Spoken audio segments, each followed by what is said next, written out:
My name is Daniel Mercer. I am 51 years old.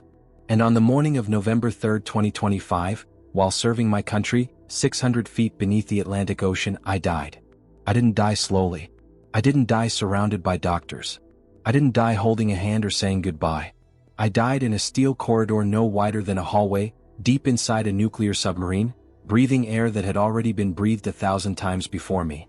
One moment I was the commanding officer, the man with the answers, the man whose voice steadied others when alarms went off and red lights started flashing. The next moment I was gone. I'm telling you this now because what happened to me wasn't an accident. And what I saw after I died was not meant to stay with me. It was a warning. And it had a timeline. Before I tell you what I saw, you need to understand who I was. I spent 27 years in the United States Navy. Most of that time was underwater. Silent service. No headlines. No applause. Just steel, discipline, and pressure, literal pressure, thousands of tons of ocean pushing against a hull that was never allowed to fail. I'm a husband. My wife, Rachel, learned how to fall asleep alone more nights than I care to admit. I'm a father to a son named Caleb, who was learning how to shave the last time I saw him before that patrol. I was a man of systems, checklists, procedures, redundancies. On a submarine, faith in maybe gets people killed. You either follow the rules or you don't come home. I believed in God, at least I thought I did. I went to church when I was on shore. I bowed my head before meals. I said the right words. But God to me was abstract. An idea. A tradition. He wasn't real like the steel walls of my boat were real. He wasn't real like the constant hum of the reactor was real. He wasn't real like the ocean, black, heavy, and unforgiving, pressing in on us from every direction. I believed I was safe because I lived carefully. Because I provided. Because I followed the rules. What I didn't understand was this. You can do everything right and still run out of time. That morning started like any other. No drama. No alarms. The boat was steady, moving slow and quiet through deep water. The kind of quiet that only exists miles away from sunlight. If you've never been on a submarine, you don't know what silence really is. There's always a hum. A vibration. We call it the heartbeat of the ship. As long as that heartbeat is there, you feel alive.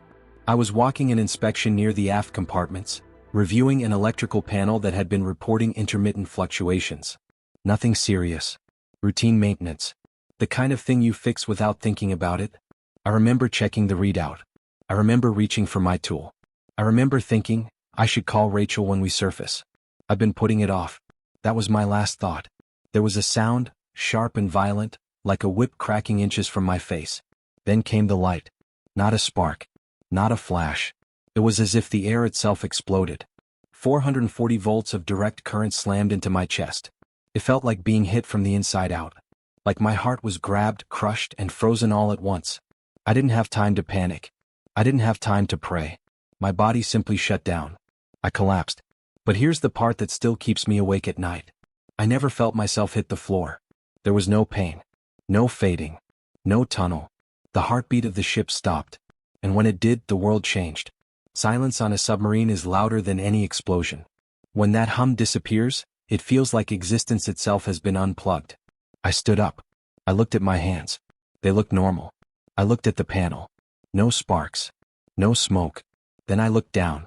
There was a man lying face down on the deck plates, wearing my uniform. For a moment, my mind refused to understand what my eyes were seeing. I thought, why is someone sleeping on watch? Then I noticed the gray at his temples. The small scar on his neck, the one I got when I was 10 years old and crashed my bike. My stomach dropped. That man was me. I was staring at my own body. That's when I heard running footsteps echoing down the passageway. And that's when I realized, whatever had happened to me, I wasn't done yet. The footsteps got closer. Boots slamming against steel. Voices sharp, urgent, afraid. A corpseman dropped to his knees beside my body. I recognized him immediately. Young. Steady hands. The kind of man you want next to you when something goes wrong. Captain. Sir. Stay with me. He tore my shirt open. I watched him work with a strange detachment, like I was observing a drill I'd supervised 100 times before. His hands moved fast. Too fast. I wanted to tell him to calm down. To slow his breathing. To follow procedure. I reached out to touch his shoulder. My hand passed straight through him. It wasn't like touching air. It was like reaching through smoke. That's when fear finally found me. Not fear of death. Not fear of pain. Fear of separation. I tried again. I shouted his name. I waved my arms. Nothing. No reaction. No acknowledgement. It was like I didn't exist. The corridor felt wrong. Flat. Hollow.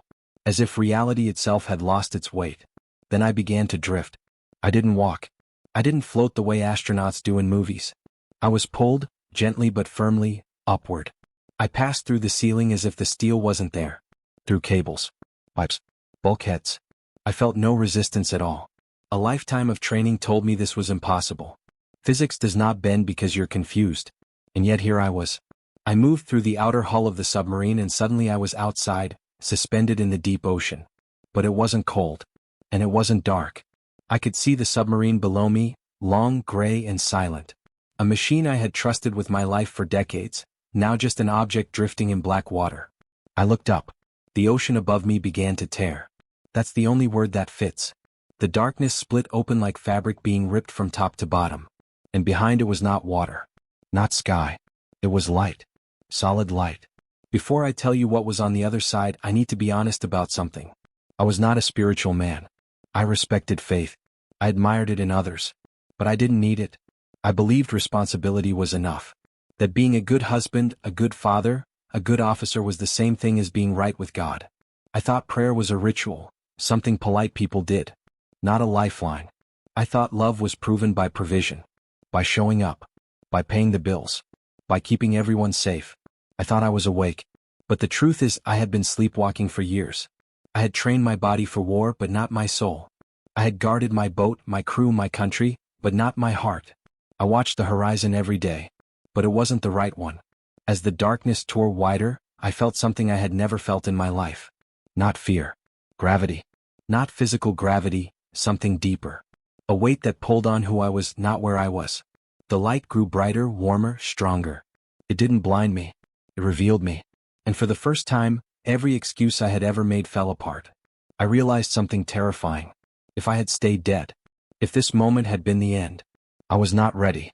Not because I was evil. Not because I was cruel. But because I had lived a careful life. Instead of a surrendered one. The light pulled me through. And I understood with absolute certainty that whatever was waiting for me on the other side was more real than anything I had ever trusted before. And I was about to meet him. I didn't pass through a tunnel. There was no rushing wind. No spinning. One moment I was being pulled upward through that tearing darkness. The next I was standing. Beneath my feet was a surface that looked like glass, but it felt solid, immovable. It stretched in every direction, glowing softly, like it was lit from within. There were no walls. No ceiling. Just endless space and light. And in the center of it all, there was a man. I knew who he was the instant I saw him. Not because of paintings. Not because of sermons. I knew him the way you recognize authority without being told. He did not look weak. He did not look fragile. He stood like a king who had already won every battle he would ever fight. His presence was overwhelming, not loud, not aggressive, but absolute. Like standing too close to a mountain and realizing it doesn't care whether you acknowledge it or not. It simply is. His skin carried the tone of burnished bronze, as if light itself had settled into it. His hair was white, not gray, not aged, white like fire at its hottest point. But it was his eyes that stopped me. They were deep. Deeper than the ocean I had just left behind. Blue but alive. Fire and water at the same time. They saw everything. Not just what I had done, but why I had done it. I felt smaller than I ever had in my life. On the submarine, men stood when I entered a room. Here, my legs gave out without permission. I fell to my knees. I didn't decide to. My body simply understood what my mind was still trying to catch up to. I waited for judgment. I waited for him to speak my failures out loud. Every time I had chosen work over presence. Every prayer I had rushed. Every moment I had told myself, later. But he didn't say any of it. He took a step toward me. The ground didn't shake like an earthquake. It shook with authority. Power, restrained, controlled, deliberate. He reached out his hand. There was a scar in his wrist. Not symbolic. Not faint. A wound. He spoke. His voice didn't travel through the air. It moved through me. It vibrated in my chest, in my bones, in the places fear and pride used to live. Daniel, he said. Stand up. It wasn't a suggestion. It was a command. But it was the kindest command I had ever heard. I stood. When he looked at me, I felt something I had no word for. It wasn't just love. Love is too small. It was recognition. Like a general looking at a soldier and saying, I know what you carried. I know how tired you are. He placed his hand on my shoulder. It was heavy, not crushing but grounding. Like the weight of truth settling everything that had been shaking inside me. You have lived your life preparing for conflict, he said. You have watched the radar. You have trusted instruments and signals. I nodded. I couldn't speak. But you have been watching the wrong horizon. The light around us dimmed. The surface beneath my feet became clear. And when I looked down, I was no longer seeing the floor. I was seeing the earth. Alive. Spinning. Fragile. I saw continents. Oceans. Cities lit up like veins of light in a living body. Then I saw something else. The year appeared in the air, glowing like fire. 2026. My chest tightened. He pointed toward the final months of the year. Look, he said. And I saw what was coming. The earth beneath us shifted. At first, everything looked normal. Ships moved across the oceans. Planes traced thin white lines across the sky. Cities pulsed with light, alive with routine and confidence. Then I saw the tension. It rose like a dark pressure system, not from one place but from many. Invisible lines drawn between nations. Pride hardening. Voices raised. I could see leaders standing behind podiums, their mouths moving, their faces tight with anger. I couldn't hear their words, but I didn't need to. I recognized the expression. I had seen it before, in briefing rooms and closed-door meetings. The look that says we are right even if it costs everything. Jesus tightened his hand on my shoulder. They speak of peace, he said, but they prepare for slaughter. The oceans drew my attention. The Atlantic. The Pacific. I saw submarines, many of them. Not just ours. They moved silently through the deep, hidden, patient. Waiting. Then I saw the spark. I don't know where it came from. A miscalculation. A system failure. A moment of panic. One launch. Just one. Then the sky filled.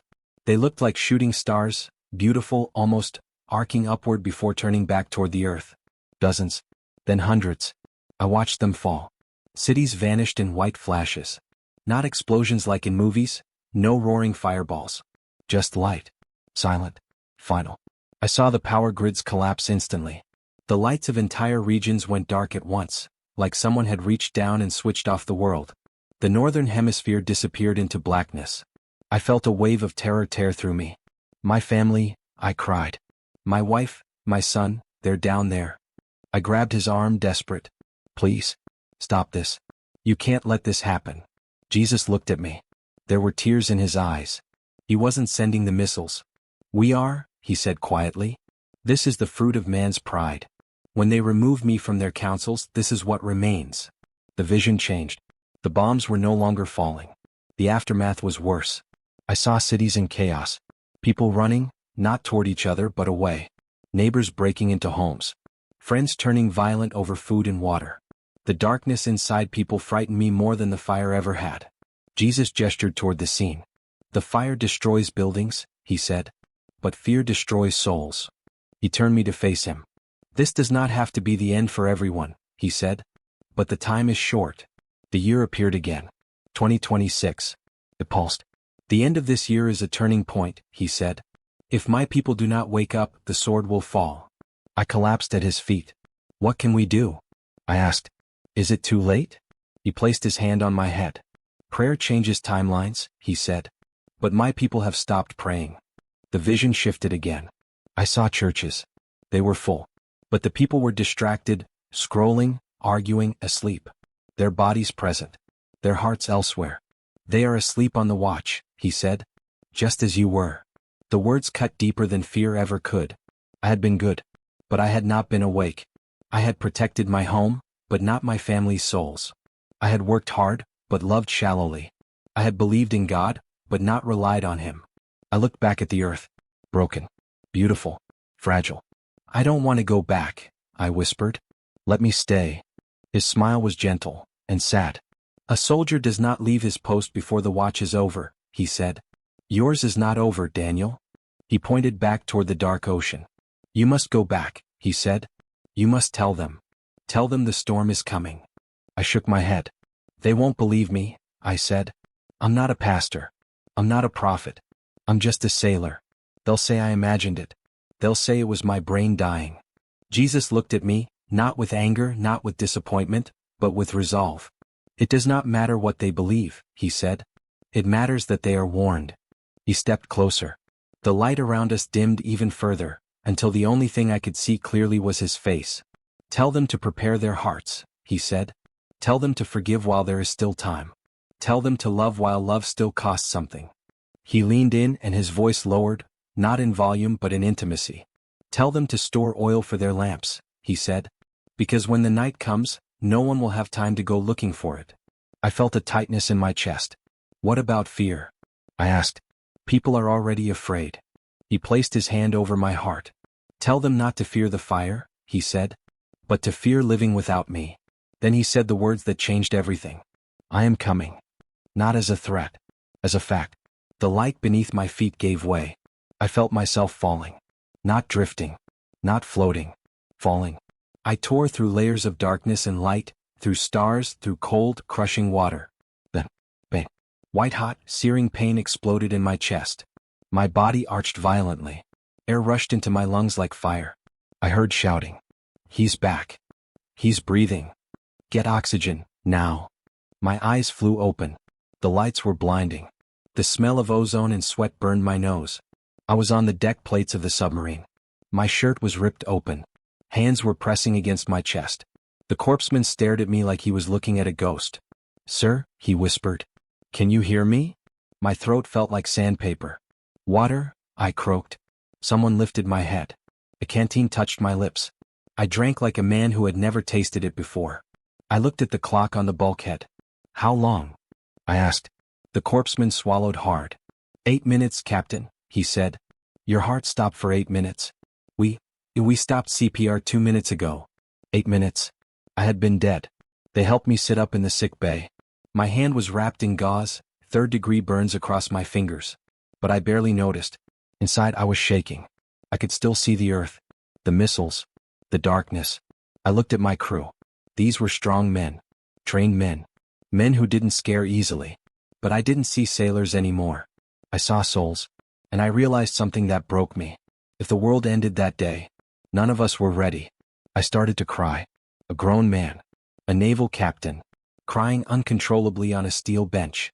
The corpseman put a hand on my shoulder. It's shock, sir, he said gently. I shook my head. No, I said. It's truth. And once you see it, you can never unsee it. I recovered. My heart stabilized. My hand healed, mostly. The skin never looked the same again. A scar remained, twisted and pale, like a reminder burned into me on purpose. But the real damage wasn't visible. I couldn't sit in the control room anymore and pretend the radar was the most important thing in the world.